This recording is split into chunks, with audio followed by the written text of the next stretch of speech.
आजपर्यंत काम करत आहे। मी नेहमी महाराष्ट्राला सांगतो मी कामाचा माणूस आहे, मला चुकीचं खपत नाही, मी नियमाने पुढे जाणारा एक कार्यकर्ता आहे।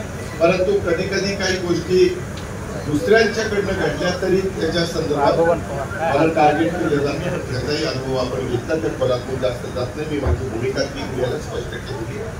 चौकशी केल्यानंतर जे काही दूध पाणी का पाणी येईल, कुणाचं खोटं या सगळ्या गोष्टी।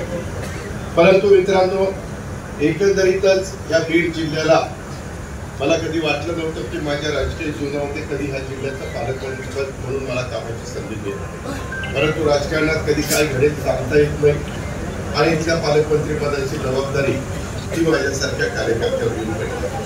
मी तेव्हापासून ठरवलं की भीमराव धोंडे साहेबांनी सांगितलेली वस्तुस्थिती खरी आहे की एकंदरीतच या भागातला मोठ्या प्रभावामधून हा ऊसतोड करता महाराष्ट्राच्या वेगवेगळ्या भागामध्ये जाऊन 6-6 महिने स्वतःचा संसार